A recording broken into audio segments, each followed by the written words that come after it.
High gangsta, this is GM Rabbi with you. So এটা হচ্ছে আমার ফার্স্ট ব্লগ। ভাবলাম যে যেহেতু এদিক ওদিক ঘোরাফেরা হয়, সো কেননা কন্টেন্ট বানানো যায় কিংবা ব্লগিং করা যায়, সো যার কারণে শুরু করে দিলাম ব্লগিং। সো ইনশাল্লাহ এখন থেকে যে কোনো জায়গায় যখনই যেখানে ঘুরতে যাব ইনশাল্লাহ সকল ধরনের আপডেট আপনারা পেয়ে যাবেন। সো আজকে সকাল এখন 8:30 বাজে। সো এখন আমি বাসা থেকে বের হচ্ছি, 9টা বাজে আমার একজনের সাথে দেখা করার কথা। সো এখন যাব হচ্ছে আমি কোনাপাড়া। সো কোনাপাড়া তার সাথে দেখা শেষ করে সো ওইখান থেকে একটু দূরে বাইকদা নামক একটা জায়গাতে ওইখানে একটা রং চা পাওয়া যায়। সেই রং চাটা খুবই ভালো লাগে। সো মাঝে মধ্যে আমি সময় পেলে ওইখানে গিয়ে আমি রং চাটা খাই। এবং এখানে আরও কিছু পাওয়া যায়, অনেক অনেক ধরনের রেস্টুরেন্ট রয়েছে এবং সেখানে চাপটি পাওয়া যায়। চাপটি আপনারা চিনবেন কিনা জানি না, সো এটাকে আমরা চাপটি বলে থাকি। এবং এর সাথে বিভিন্ন ধরনের ভর্তা থাকে এবং বিভিন্ন ধরনের এবং হাঁস থাকে, হাঁসের মাংস থাকে, হাঁসের ঝোল থাকে, যার যেটা ইচ্ছে সেটা নিয়ে খেতে পারে। সো আগে আমরা কোনাপাড়া যাব, কোনাপাড়ার কাজটা শেষ করে তারপর আমরা ওইদিকে যাব। সো এখন আমি কোনাপাড়ার উদ্দেশ্যে রওনা দিয়েছি। সো কোনাপাড়া অ্যাকচুয়ালি আমার বাসা থেকে যাওয়ার কয়েকটা ওয়ে আছে। একটা হচ্ছে মদিনাবাগ অথবা মান্ডা দিয়ে যাওয়ার। সো আমি মান্ডা দিয়ে যাব, তবে একটা শর্টকাট নিব এখান থেকে একটা শর্টকাট রয়েছে। সো রাজারবাগের ভিতর থেকে ঢুকে সো এখানে মান্ডা যে ব্রিজটা, সো সেটা খুবই কাছে এবং সেখান থেকে কোনাপাড়া খুবই ইজিলি যাওয়া যাবে। সো আমি সেই রুটটাই ইউজ করব। সো অলরেডি আমি রাজারবাগ বাজারের মোড়ে এসে পড়েছি এবং এখানে আমার একটা ফ্রেন্ড থাকে। সো ওর দোকানটা যদি খোলা থাকে ওর সাথেও দেখা করে যাব। সো দেখা যাক। আমার সামনে পুলিশ ভাই ডিউটি শেষ করে আসলো, ডিউটি শেষ করে বাসায় যাচ্ছে। সো অলরেডি এটা হচ্ছে রাজারবাগ। সো এখান থেকে একটা শর্টকাট রয়েছে, সেই শর্টকাটটা আমি নেওয়ার চেষ্টা করছি। আমি এখান থেকে নন্দীপাড়া কালীবাড়ি হয়ে দক্ষিণগাঁ হয়ে যেতে পারতাম, তবে এটা হচ্ছে অনেক শর্টকাট। সো যার কারণে আমি এই রুটটা ইউজ করছি, কারণ হাতে সময় নেই। আমরা রাজাবাগ থেকে বের হয়ে মান্ডা ব্রিজ থেকে গ্রিন মডেল টাউন ঢুকে সেখান থেকে আমরা বের হয়ে কোনাপাড়া ওইখান থেকে খুব ইজিলি চলে যেতে পারবো।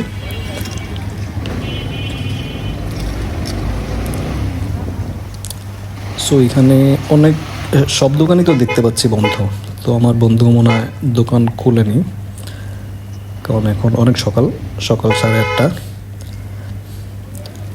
এত সকালে আমার কখনো বের হওয়া হয় না, আজকেই বের হলাম কারণ তার সাথে দেখা করতে হবে।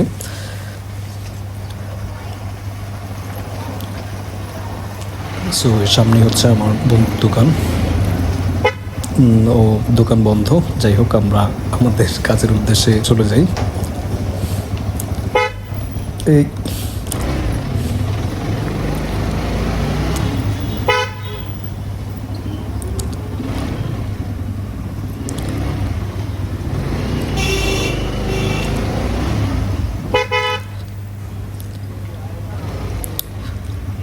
এখান থেকে আর একটু সামনে গেলেই একটা ব্রিজ, এবং ব্রিজটা ক্রস করে ওই পারে মান্ডা খুব ইজিলি যাওয়া যায়।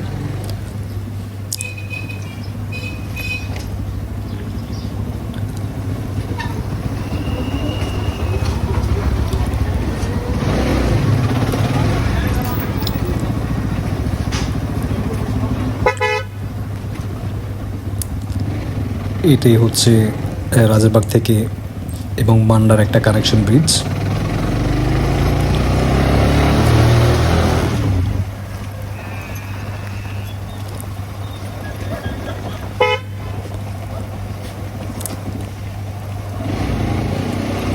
সো আমি ভাবলাম যে যেহেতু এদিক ওদিক ঘোরাফেরা হয়, সো কেননা ভিডিও মেক করা যায়।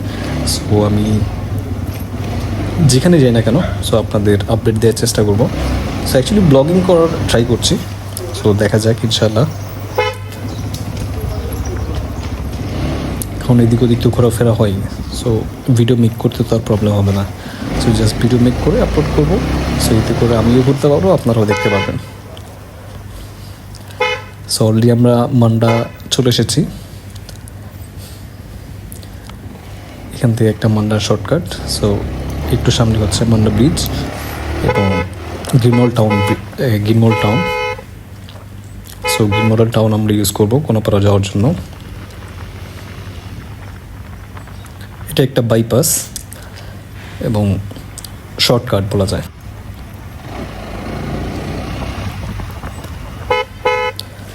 সো অ্যাকচুয়ালি মান্ডা এরিয়াটা অনেক একটা রাশ এরিয়া, এখানে অনেক ক্রাউড, কিন্তু এত সকালে যার কারণে রাস্তার পুরো ফাঁকা।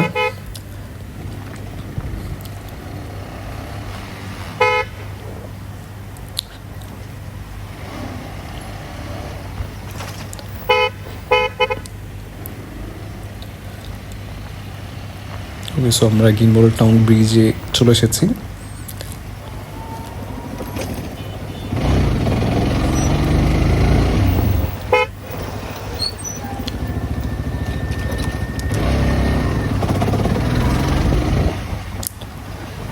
অ্যাকচুয়ালি এই রাস্তাটা ততটা ভালো না, কিন্তু শর্টকাটের জন্য ইউজ করা।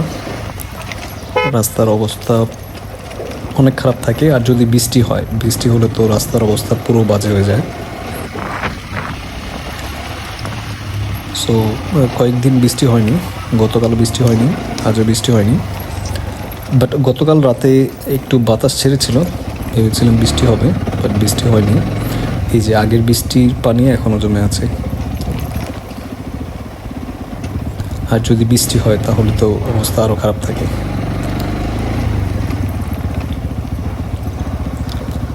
এই গ্রিন মডেল টাউনে ছোটোবেলায় আসতাম, এখানে কাশফুল থাকতো, কাশফুল দেখার জন্য এই গ্রিন মডেল টাউনে আসতাম। বাট অনেক বছর বাংলাদেশের বাইরে থাকার কারণে এসে দেখি পুরোটাই চেঞ্জ। গ্রিন মডেল টাউন আগের মতো নেই, এটা একটা আবাসিক এরিয়া হয়ে গেছে এখন।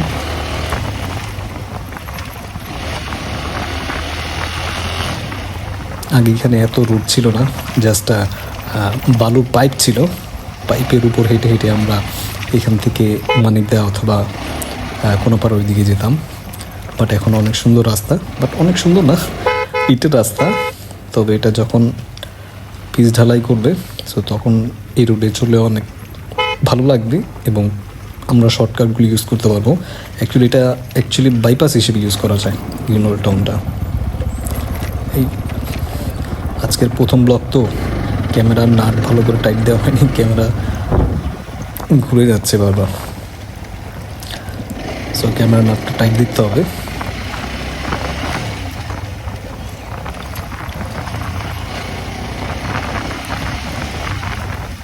এটা হচ্ছে ইসলামিক ইউনিভার্সিটি গ্রিন মডেল টাউনের ভিতরে।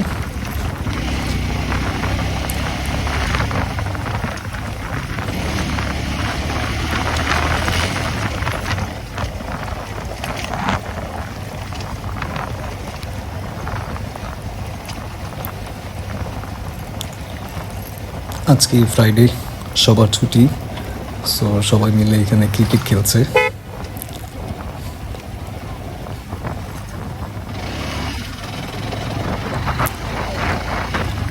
অনেক বছর ক্রিকেট খেলা হয় না।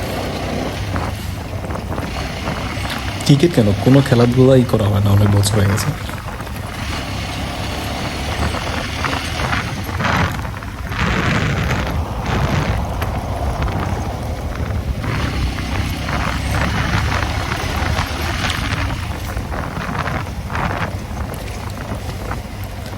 এই রাস্তাটা যদি পিচ ঢালাই হয়ে যায় না, অ্যাকচুয়ালি খুবই দারুণ হবে। এই রোডে গাড়ি চালাতে মজা লাগবে।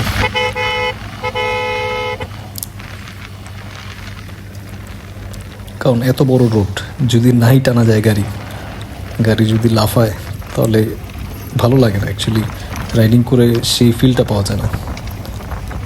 এই যে এখানের অবস্থা তো মাশাআল্লাহ, প্রচুর গর্ত।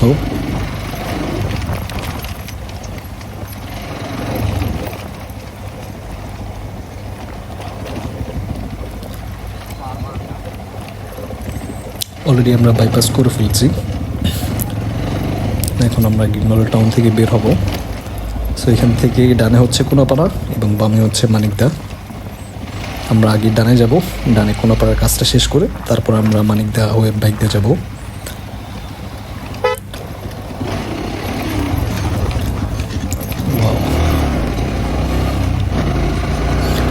ওকে, সো আমরা অলরেডি কোনাপাড়া রোডে চলে এসেছি। সো আমরা কোনাপাড়ার এই টেসলাগুলো না এত জ্বালায় রাস্তার মধ্যে, অটোর সংখ্যা এখন অনেক, ঢাকা শহরে এখন অটোর সংখ্যা প্রচুর। এখন সবাই চায় একটা অটো নিয়ে নেমে যেতে। আগে যারা অন্যান্য প্রফেশনে ছিল, সো তারাও এখন অটো নিয়ে নেমে যায়, কারণ এটাতে কোনো লাইসেন্স লাগে না, যার কারণে কিন্তু এতগুলো অ্যাক্সিডেন্ট হয়। ওদের আমার মতে ওদের যদি একটা ট্রেনিং করা হতো, যে 3 মাসের অথবা 1 মাসেরই হোক না কেন, ওদের একটা ট্রেনিং করে যদি তারপর ছাড়া হতো, তাহলে মনে হয় বিষয়টা ভালো হতো। কারণ ট্রেনিং ছাড়া ওদের রুলস সম্পর্কে কোনো আইডিয়া নেই। তারপরে এমনও অনেক আছে যে শুধুমাত্র মনে করে যে একটা পিক আপ আছে, জাস্ট পিক আপটা বাড়িয়ে দিলাম, গাড়িটা চলবে, বাট ওইটা তো কন্ট্রোল করতে হয়। সেখানে গিয়ে সমস্যা হয়, সেখানে গিয়ে অ্যাক্সিডেন্টগুলো হয়।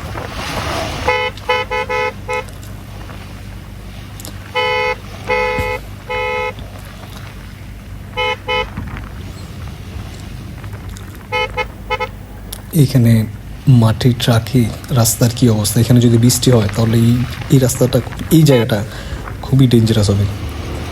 একে তো কর্নার, তারপর আবার মাটি দিয়ে রাস্তা ভরা, এটা যদি ভিজে যায় তাহলে এখানে স্লিপ করার সম্ভাবনাটা অনেক বেশি।